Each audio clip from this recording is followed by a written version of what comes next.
Welcome to Behavioral Health Today, a podcast brought to you by the Triad Network. This podcast is designed to share trending topics occurring within the world and our communities and bring them a behavioral and mental health perspective. Welcome to Behavioral Health Today. I'm your host, Sharlee Dixon, and today I'm joined by Shell Mendelson. Shell is a career coach and entrepreneur with a deep passion for helping neurodivergent individuals, especially those with ADHD, find work that brings fulfillment and joy. With a background in counseling and over 30 years of experience, Shell has worked with hundreds of clients, guiding them towards careers aligned with interests that energize and inspire, utilizing their skills and unique needs. Having experienced her own career journey, including founding a successful international business, Shell understands the importance of creating work-life options that resonate with one's true self. Her mission is to empower adults with ADHD to make career choices that reflect their authentic selves, leading to lasting success and happiness. We're excited to welcome Shell to discuss her unique approach to helping clients find fulfillment in their careers, overcoming common challenges, building confidence, and creating a personalized career path through self-reflection, authenticity, and a tailored process that empowers professionals with ADHD to thrive in the workplace. Welcome to the show today, Shell. Thank you so much for coming. Oh, I'm delighted to be here. Thank you, Shirley. Awesome. And so as we get started today, can you give us a little of your background and how you transitioned into career coaching, specifically working with neurodivergent individuals and those with ADHD? Yeah, thank you. Well, I like to tell people that I am a career coach and counselor first, and that's been my profession for 35 years. But I work exclusively now with neurodivergent adults. I've worked with everyone for 20 years. And then when I got my own diagnosis, which I'll talk about in a little bit, that's when I saw the need to really start honing in on working with my tribe. So this has been the work I've done for many, many, many years. I am not an I always tell people, I am not an ADHD coach. So my expertise in ADHD or neurodiversity in general is not as great or specific as some of the experts that are out there who have very specific training in this. Mine is my own personal experience and also working as a vocational rehabilitation counselor with people with disabilities for many years. So I've worked with people in our community for a long time, but not exclusively. So my work is very exclusive now. So if you want to know about ADHD in general, you can ask me about my own personal experience, but not the expert in. And since you did mention that you have a diagnosis as well, can you talk to us a bit about your personal experience with ADHD and how it shapes your approach in coaching others? Oh, 100%. Yeah, I was diagnosed in my 50s, very late in life. I'm a late bloomer. Even then, for many years, I knew, as many of us do, that there was something off. I couldn't put my finger on it. I was having trouble understanding my neurotypical friends and family. The only people that are neurodivergent now in my world are my family for the most part. Almost all of them are. My friends, no. So when I took on my work as an entrepreneur, so I started a company called Kids Art that I did. It was one of those mornings I woke up and said, this needs to happen. It was a mission. I call it a mission. And I spent many years working with neurotypical people in general. I wouldn't have called it that. I wouldn't have described it that way, but that was basically the gist of it, right? And for many years, we were very successful. And I was a CEO founder of the company. So I literally created the whole beginnings of it. And many people who are neurodivergent, we start companies, we're creative, we're the creators, the founders. We love doing that piece of it because of the way our brains work. But then it comes to the day-to-day, right? And then the day-to-day, all of a sudden I realized that I had been a career person all the way up until the point when I started this company. I was no longer doing work I enjoyed. I was being challenged by my coworkers. The franchisees I was working with, we didn't really understand each other that well. I wasn't the best at doing that.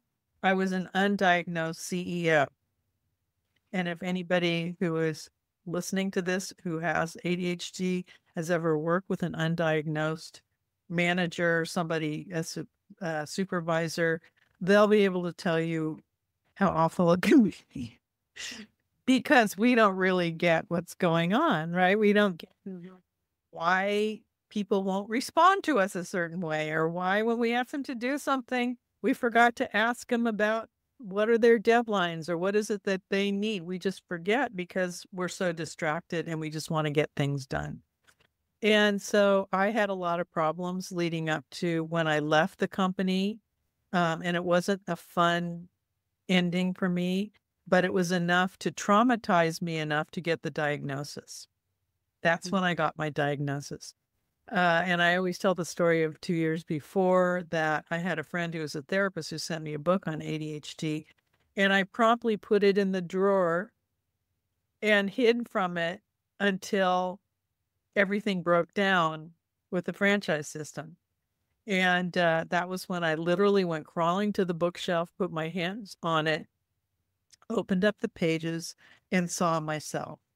It was the first time I actually recognized that I wasn't crazy, right? So many of us before our diagnosis as adults, like if we haven't been diagnosed as kids, we can experience all the, horrors of living with ADHD undiagnosed and not understanding why people are not responding a certain way or why we really dislike our jobs and can't seem to figure out what's wrong with us in the workplace. And I'll talk more about that whole thing in terms of the work I do. But this was my story. Everything I like to tell people, everything that I've been through has been 100 times over compared to the people I work with. So there's nothing they've done that I haven't experienced as well. Once I got my diagnosis, the clouds parted. I went back to doing this work. That's when I targeted working with our community because I saw the need. I mean, it was great. And they needed somebody like me who understood what it was like in the workplace to deal with all these issues and not be able to explain it or break it down or, there's so many awful things that happened to people who were in the wrong job with ADHD.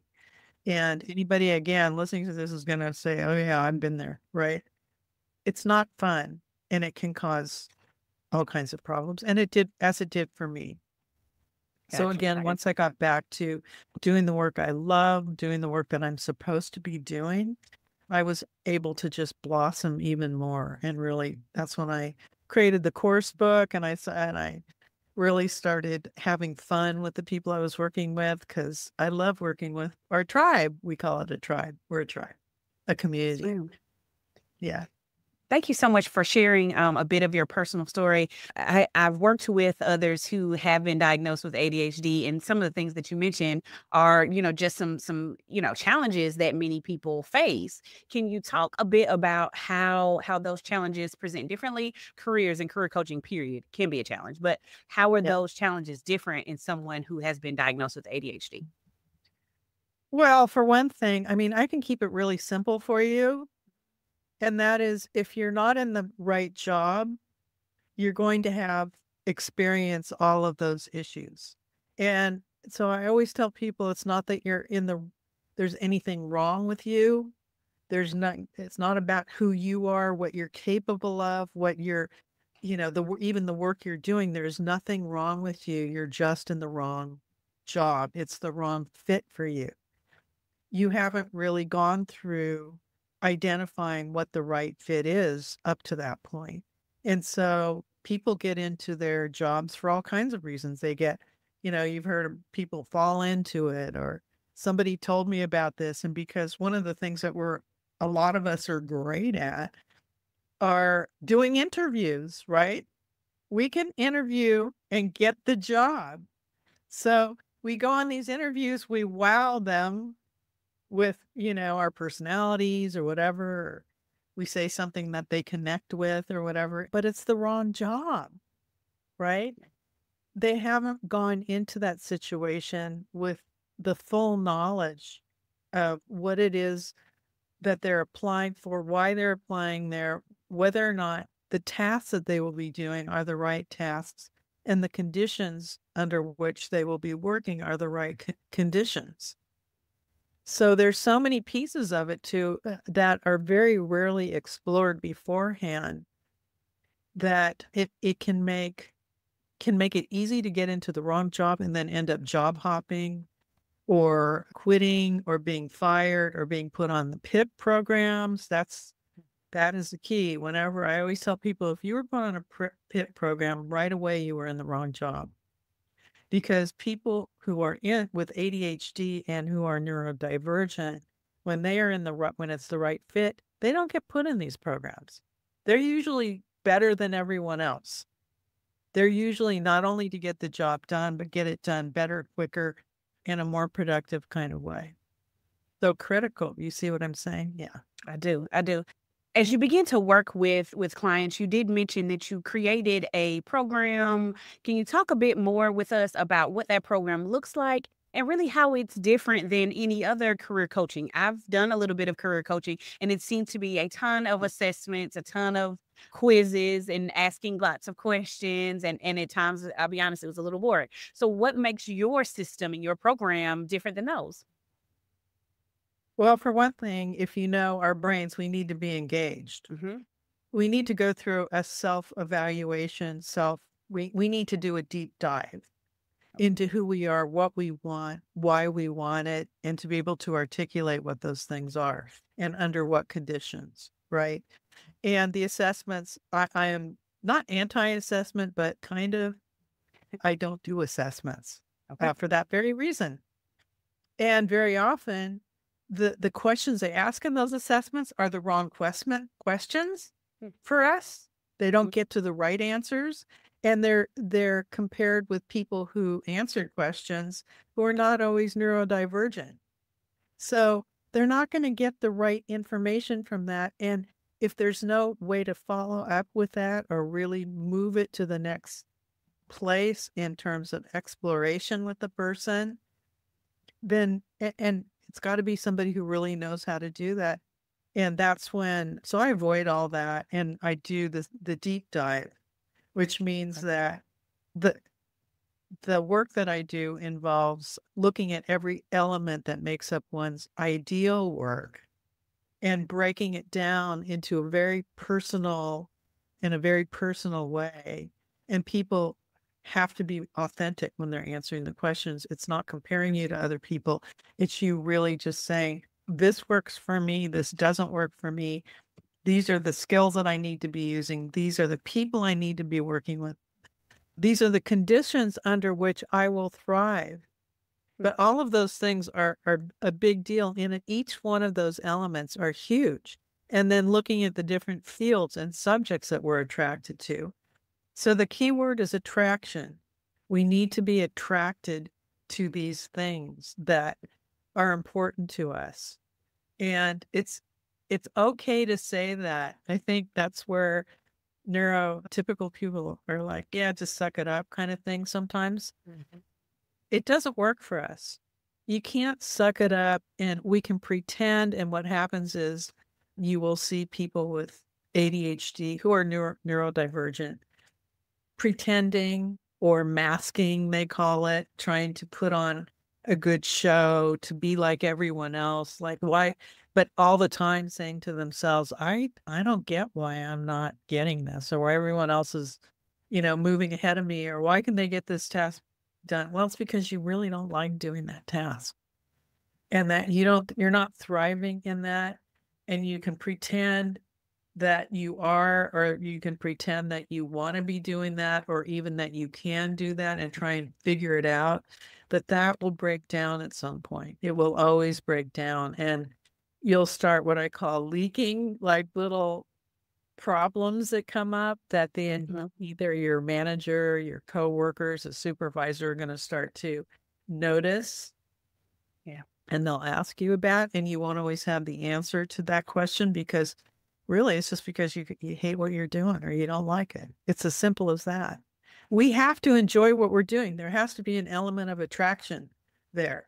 And I think that's true for everyone, but particularly for neurodivergent people. Okay. And once that happens, once you understand that concept and you start really delving into what those elements are so that you can articulate them and you can really grasp them and say yes to those things and not be afraid to stand up for yourself about that, then things will start to turn around, right? They will start to turn around, but it has to be you first recognizing what those things are so that you feel confident, and the confidence has to be there to do all that. Okay. And taking that even a step further, what does that deep dive look like? How are you helping your clients to really explore and identify their career interests and passions? That's the work I do. That's it. So yeah, we break it down. The two things that I have that after all the years of working in this field, I have determined are the best way for people to really move forward and get all that work done is through the 8-week Your Next Career Move masterclass that I do. Okay. So in that, I have 4 to 6 people. It's a very small group. They become cohorts. They become their network and support. Nobody else understands what they're doing in this process but them. I put them in what I call the career bubble, which means they can't have conversations with anyone else, even their spouses or their significant others or whatever, about what they're coming up with during this time. The only people I want them to talk to are their cohorts and me. So they get all the ability to basically explore as wide a range as possible of possibilities, right? So the different elements that we go through in that process, and in the book, by the way, we use the book that I wrote. I wrote the book to go with the class, but it also stands on its own for people who just want to get started, but they really need to be working with other people as well for accountability. But the class is a deep dive. So they get the coaching, they get the support. And the big thing that comes up, which will come up if you're working through this process on your own, is what's called the safekeeping self. And that's the part that wants to put up a fight, wants to resist and say, no, but somebody else said I should do this, or this is, so you can see why I tell them you're in the career bubble. Do you understand that? Because we got enough voices going on in our head already. We don't need more else. If you're going to start hearing your mom from when you're a kid or your friends and your family saying, why are you looking at this? You're never going to make money at this, right? But you have to be able to explore these things first and see how maybe some elements of those things can fit into what your next move is. And they always can. And it's absolutely, in fact, necessary that they be considered and not be blown off in any way. So your resistant self or safekeeping self is always going to try and get you to fit in that little box again. And I can see it a mile away. So, I can coach people out of that and call them on it. And I told them, look, you're going to get called on this. So you better be aware of that and ready to just understand that that's what I'm going to do. And that's what I'm here for. We'll be right back after word from our sponsor. Americans are increasingly concerned about mental health, with nearly 9 in 10 voters seeing it as a crisis. Mental Health First Aid provides crucial training to identify, understand, and respond to mental health and substance use challenges. Gain the skills and confidence to offer life-saving assistance. We offer courses for individuals, groups, and organizations of all sizes, including specialized training for veterans, law enforcement, EMS, and educators. Visit mentalhealthfirstaid.org or email hello@mentalhealthfirstaid.org to schedule your training and make a difference in your community.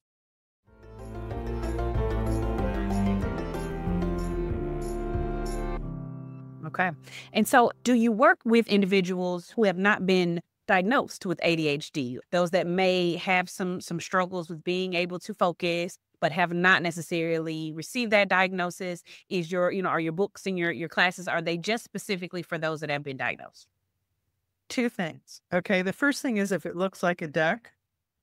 And when people tell me I'm not diagnosed, but I really think I do, yes, I will definitely accept them in, because at that point, what I'll say is you need to get the diagnosis, but obviously you're having the same kind of issues come up for you, and I can help you with that. And that's what you absolutely should be doing, is going through this process. And the other thing is when they go through the process, they are going to get the support they need. So they're going to get what they need to decide, yes, I'm going to go get the diagnosis, right? Gotcha. But for other people who you asked about, can anyone do this essentially? This is actually better than anything out there. If I do say so myself, I've been in it for 35 years. I've got to start like patting myself on the back. And you know what? We are people pleasers and we don't like to toot our horn, but I'm learning how to do that. Okay. So yes, this is probably the best book, how to engaging process in the form of a book that literally anyone, whether or not you have ADHD, can use to go through this process. It's still the same process. It's just that I focus in the book a little bit more on what some of our specific needs are as neurodivergent individuals. But yes, absolutely, this can be applied to virtually anyone out there. And those are, people who've written reviews have said that. Like, you don't have to have ADHD to go through this. And I do want to give credit where credit is due, and that is to Richard Bowles, who trained me initially in the What Color is Your Parachute method. So he was my mentor. I actually worked with him and I provided what I call parachute coaching for many, many years until I got my own diagnosis.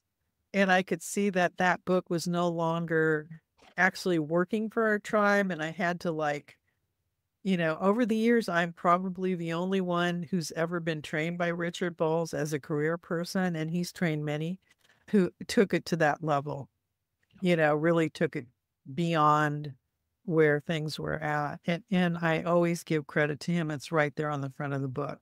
He was my inspiration. I still use elements of that method. I have permission by his widow who runs his foundation to do it. She wanted me to do it to write the book under the same umbrella as Parachute, but the publishers were not looking for that. So I said, okay, that's fine. I'll do it on my own. And I'm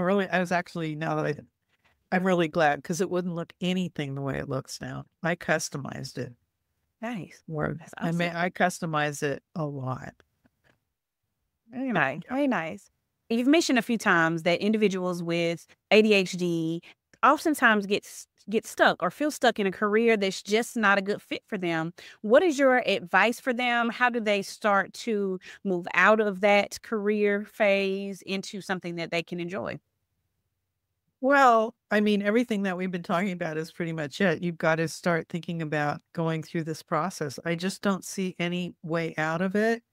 People want to take shortcuts, but I'm telling you, there's no shortcut, because your brain has to adjust as you go along to what the right elements are to be able to speak and articulate what they are, not only for yourself, but for, say, going on an interview.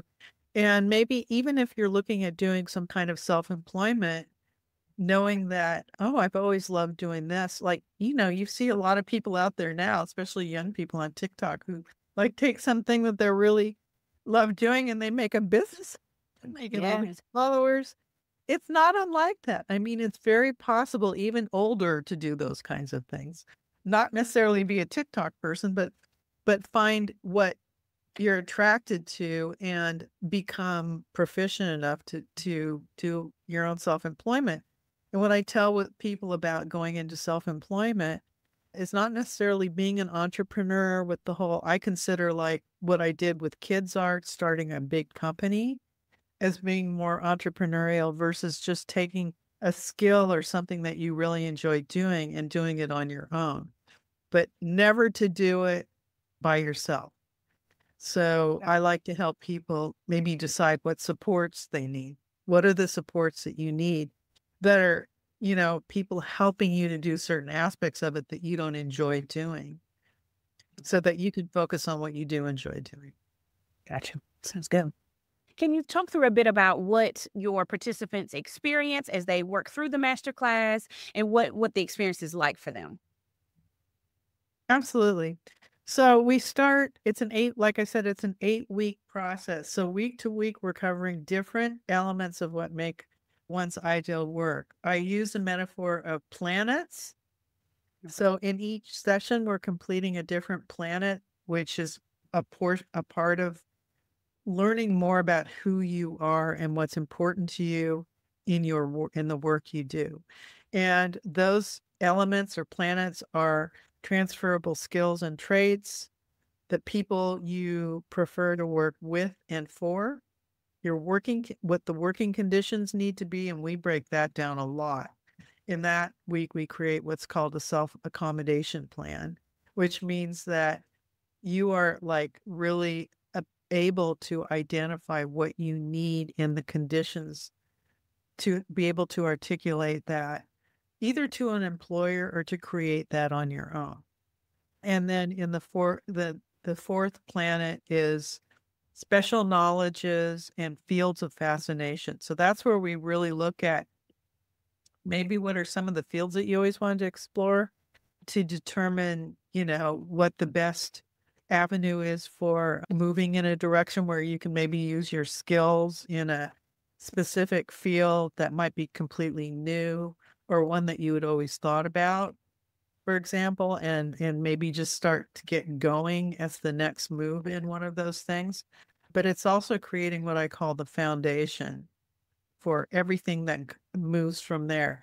So for me, my foundation, I always like to say, is education. So everything I do is about educating. And that means even being here, talking to your listeners. To me, that's education. I love imparting knowledge. I love teaching. I love coaching. I love supporting and inspiring and uplifting. All of those things are my foundation of the work I do. So that makes it easy for me to say whatever next move I make in my work, it's always going to have to have be relative to education. And again, I get to define what education is. So everybody has a foundation. It could, some are like technology could be a foundation, food could be a foundation, art or arts of some kind could be a foundation. It means that everything that you do is actually going to start with that foundation, like the foundation of a home. I mean, use that metaphor. You've got to have, that in order to build it, you have to have the foundation. So that's kind of where we're going with that. So that gets created, and then we begin to piece the puzzle together. So you become like your own detective in the process and start seeing the clues that keep coming up over and over again. And you tell story. We do storytelling. There's many kinds of exercises that we do. We talk about rewards. And so the fifth planet is rewards and salary. So we look at what you need to make to pay your bills to get, like if it's going to be in a whole new field. So we have to look at that piece of it and what's important to you in terms of being rewarded on the job in some way and really getting clear and honest about that. Honesty, by the way, is the key to this. And I say you can't rig this system. If you try and say that something's important to you when it's not really important to you, it's going to throw the whole thing off. It'll be a big waste of time. So that's where, again, we talk about that safekeeping piece where the whole way through that resistance is coming up. And I coach people through that. I get them when they feel stuck or blocked, I can walk them through that. And then there's a geographical piece where you actually talk about maybe where you're living now isn't the most ideal place for you to create the kind of work or path that you want to create. What would that look like? What are, some of the elements that need to be there in wherever you live? So it doesn't mean you have to move. It just means knowing that is going to really be helpful. And then the last piece is, and I think the most important piece is really identifying what your life purpose is.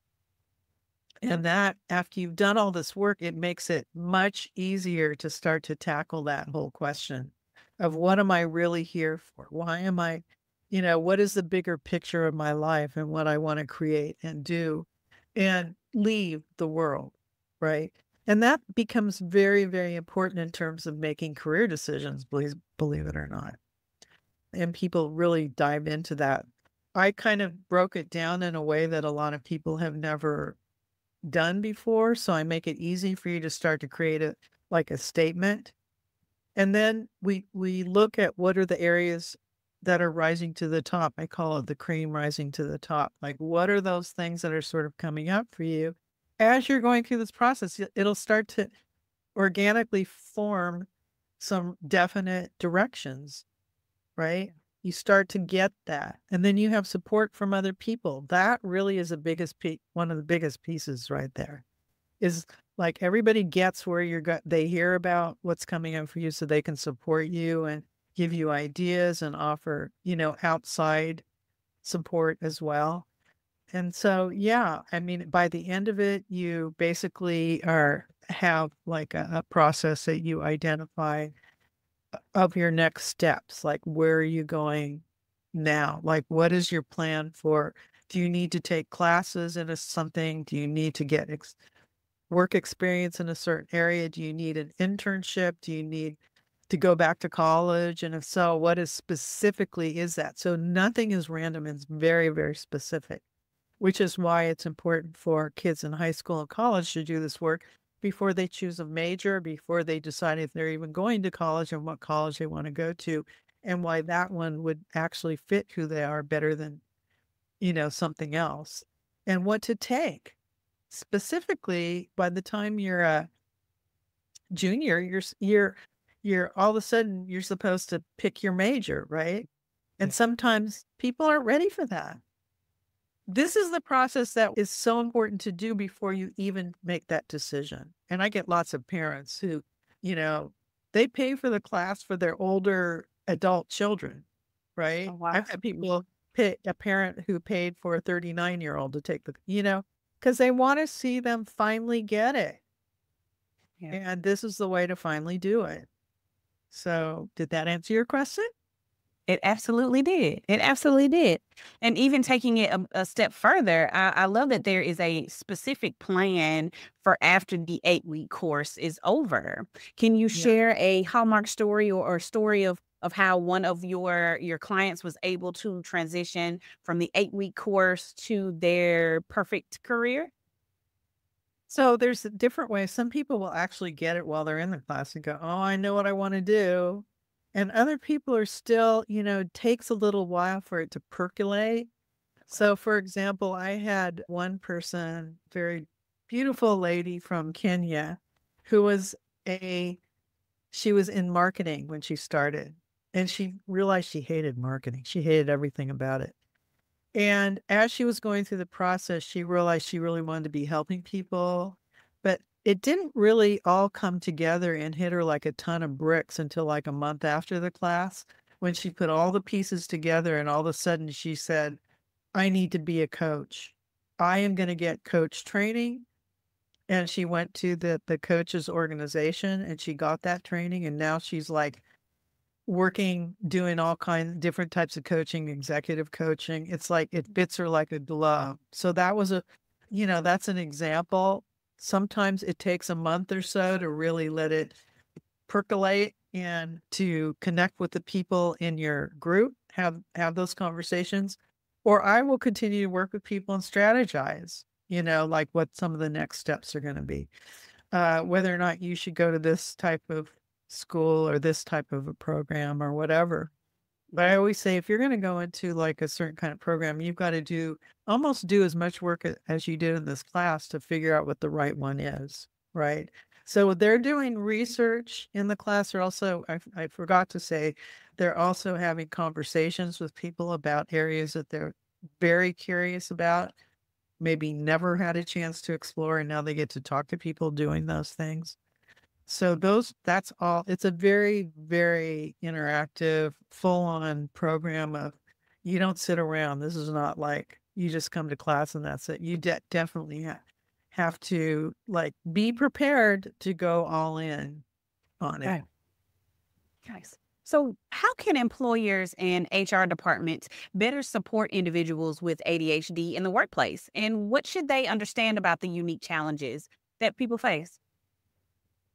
Well, I think it's not always easy for a person to reveal their diagnosis, and very often it's not even a good idea because of some of the judgments that come up.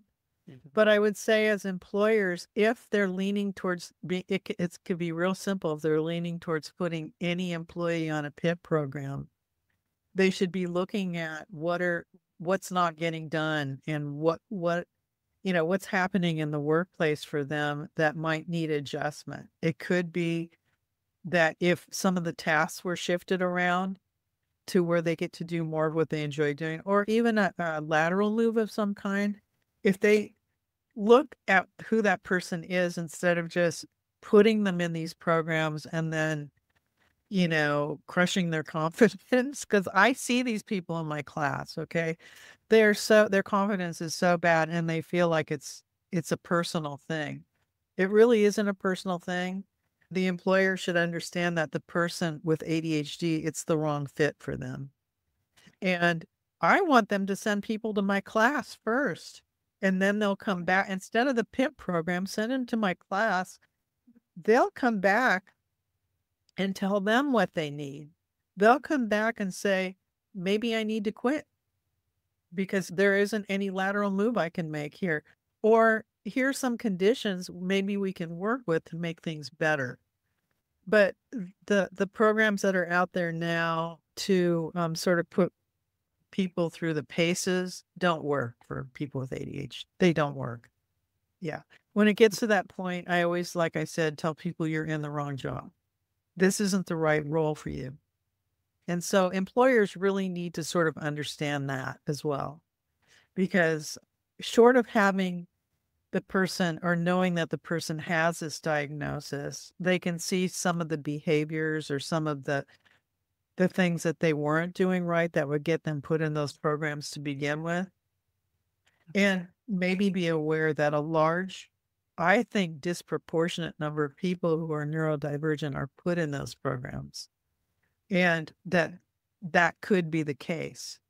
And maybe explore with them what conditions would work the best for them. And if either they can provide those conditions or not.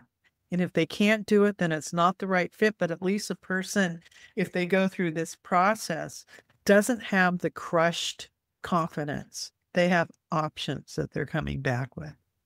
Nice. Okay. Where can our listeners learn more about your services, and where can they find out about your career coaching masterclass? So 2 ways: passion2career.com. Okay. There are plenty of places where you click on the Calendly link and schedule an introductory call with me. And then I have to talk to everyone. I got to make sure they're a good fit for the group, right? I answer their questions at that point, and we have a really good conversation to see if this is the best move for them through the intro call. And also careercoachingwithshell.com. It's actually the same domain. It's just a different name. So whichever one you remember, Career Coaching with Shell or Passion to Career.